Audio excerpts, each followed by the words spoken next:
वसतिगृहामध्ये निवासी डॉक्टरच होणार रुग्ण, आमदार संजय केळकर यांनी आरोग्य प्रशासनाला धरले धारेवर. कळवा येथील ठाणे महापालिकेच्या छत्रपती शिवाजी महाराज रुग्णालयातील निवासी डॉक्टर आणि विद्यार्थ्यांच्या वसतिगृहात अस्वच्छता आणि असुविधांमुळे डॉक्टरच रुग्ण होण्याची चिन्ह असून आज आमदार संजय केळकर यांनी भेट देऊन तेथील अधिकाऱ्यांना धारेवर धरलं. यावेळी 2 आठवड्यात समस्या दूर करून सुविधा देण्याचं अधिकाऱ्यांनी मान्य केले.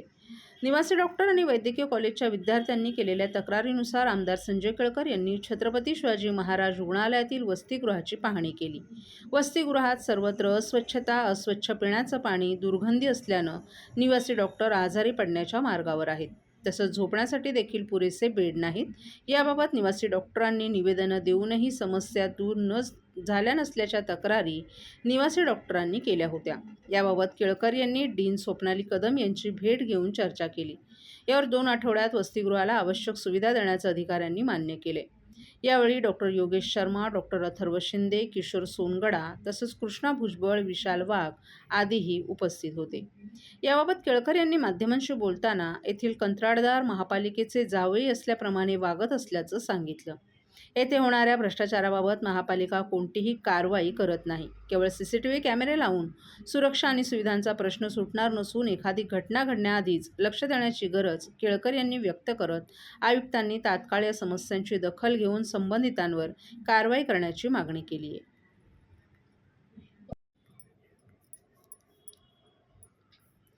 नवी मुंबईतील परिस्थिती वेगळी आहे. मात्र ठाणे आणि कल्याण येथे महायुती म्हणून निवडणुका लढल्या आहेत. त्यावेळी झालेल्या चर्चांचा सन्मान राखणं आवश्यक असल्याचं मत वनमंत्री गणेश नाईक यांनी व्यक्त केले. तसंच याबाबत दोन्ही पक्षांचे वरिष्ठ नेते योग्य तो निर्णय घेतील असंही त्यांनी स्पष्ट केले. महाराष्ट्र अर्थसंकल्प 2026 संदर्भात माहिती देण्यासाठी ही पत्रकार परिषद आयोजित करण्यात आली होती. यावेळी उपमहापौर कृष्णा पाटील, शहर अध्यक्ष संदीप लेणे आणि भाजपचे गटनेते मुकेश मोकाशी यांच्यासह इतर पदाधिकारीही उपस्थित होते. नवी मुंबईतील घडामोडींमुळे ठाणे महापालिकेतील विविध समित्या आणि स्वीकृत नगरसेवकांच्या नियुक्त्या रखडल्याबाबत त्यांना छेडलं असता त्यांनी हे मत व्यक्त केले. पंतप्रधान नरेंद्र मोदी यांच्या विकसित भारत संकल्पनेच्या दिशेनं राज्य सरकार वाटचाल करत आहे. मुख्यमंत्री आणि अर्थमंत्री देवेंद्र फडणवीस यांनी सादर केलेला अर्थसंकल्प सर्व घटकांचा विचार करणारा आहे. मच्छीमारांसाठी 1200 कोटी रुपयांचं अनुदान देण्यात येणार असून पाणीपुरवठा योजनांनाही प्राधान्य दिलं आहे. शहरी भागात 135 MLD तर ग्रामीण भागात 56 MLD पाणीपुरवठा वाढवण्याचं नियोजन असल्याची माहिती देखील त्यांनी दिली आहे. वन विभागाच्या कामकाजाबाबत बोलताना विदर्भातील वाघांच्या संख्येनुसार प्रत्येक जिल्ह्यात व्याघ्र सफारी उभारण्याचा निर्णय घेतल्याचंही त्यांनी सांगितलं. तसंच शहरांमध्ये बिबट्यांचा वाढता वावर रोखण्यासाठी वन खातं सतर्क असून आत्तापर्यंत सुमारे 450 बिबट्यांना पकडण्यात आले. त्यापैकी काहींना सुरक्षित स्थळी हलवण्यात आलं असून लवकरच ठाणे आणि पालघर जिल्ह्यात बिबट सफारी उभारली जाणार आहे.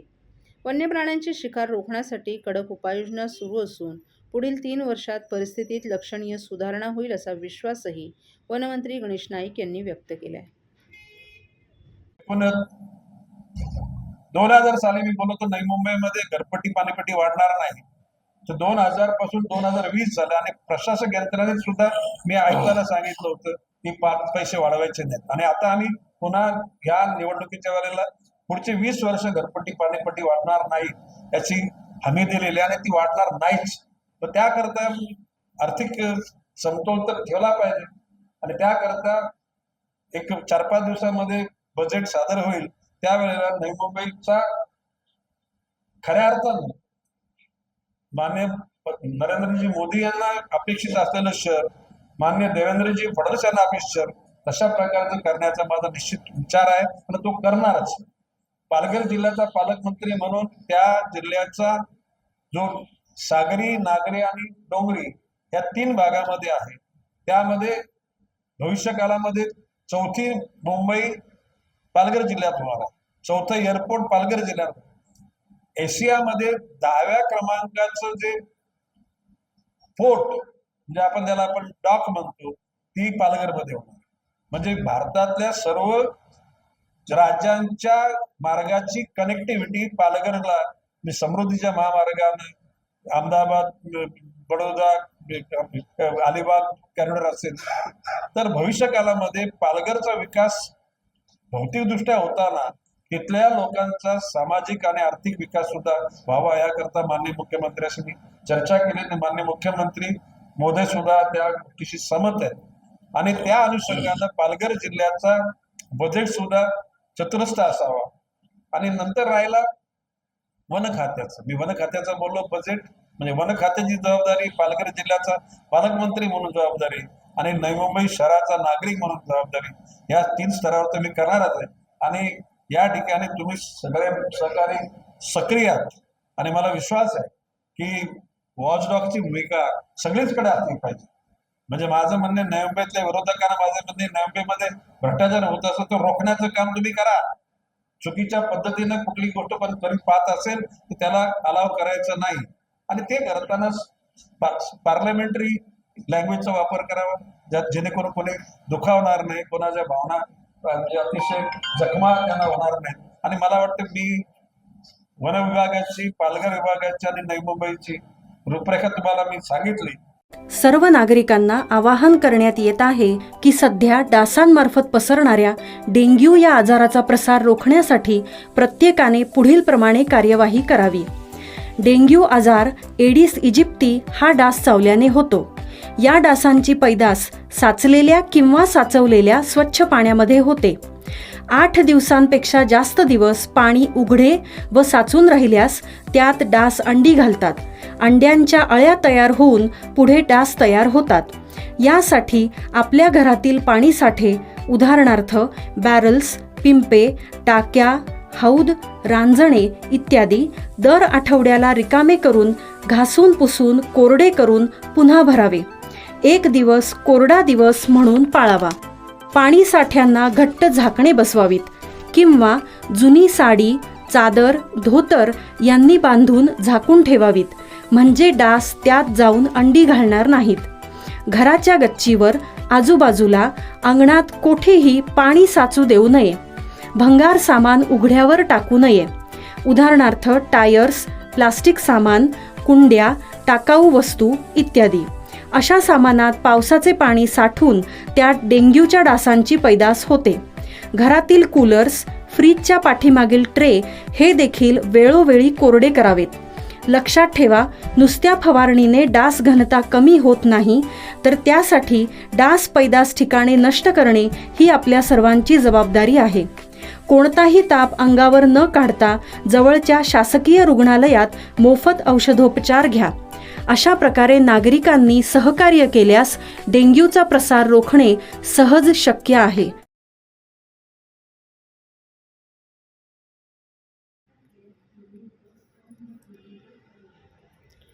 ठाण्यातील कळवा विभागात CRZ जागेत अनधिकृत बांधकामं, नागरिकांचा हक्काचा DP रोड दिवसाढवळ्या गिळंकृत.